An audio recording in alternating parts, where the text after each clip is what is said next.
fakta di lapangan, ada 3 rumusan dasar daripada pembentukan.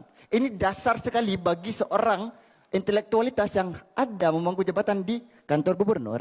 Minimal 3 Bapak. Yang pertama fakta, kedua masalah, baru solusi.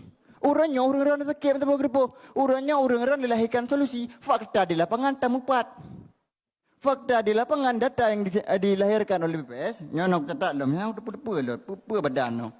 Dan cetak baron yang ditanggung oleh PBI, ni pegah beno kamu nampung mo, to dah pegah beno mahasiswa kamu nampung PBI, mupung kamu penerima bantuan iuran. Anda tekiklah kamu faham cik. Kak, nyo ditanggung oleh kan, mupung kamu. Tak sampai 5, 6, 7 mentang waran nanggung mengatat. Sedangkan kepegah oleh ketua DPRA mana mampu. Pemurahan publik.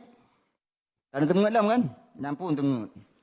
Yang kedua, ni pegah benar tidak tepat sasaran. Tugas awak drone memperbaiki data. Kewajiban. Bukan nak pegah pergumaunya takit. Betapa gerepoh takit. Ngakui menang takit malai-malai. Maksudnya, Bapak, urangnya selesai mungkin pembahasan segala macam. Lun tenang pekan, nak keterbukaan.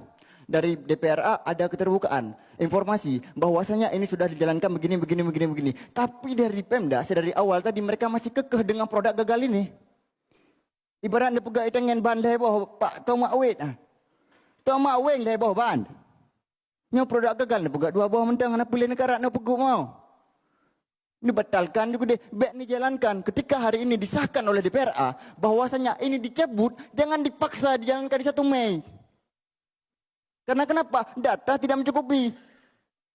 Mak Haji ini baca media juga. Baik-baik buka Facebook tapi ini buka di TikTok ni kalian. Baik lalu dalam Facebook tapi ni kalian buat TikTok Bapak Ibu sekalian, Pemda yang tua yang berbahagia, orang capik Bapak kena disilapan kibalong milenya.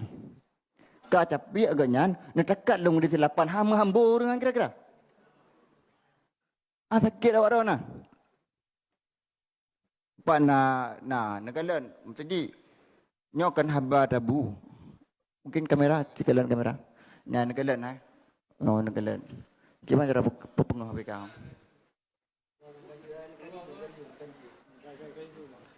Bapak yang terhormat. Gimana? Nyo kabur Bapak. Nyan. Nyo orang kondisi negalan kiban. Dina cek ada tahu orang ron. Bak desil padu midok kan. Desil 8 kiban lom ni lanya orang kesian ron. Data hana sesuai kan? Perbaiki data Bapak. Baik negara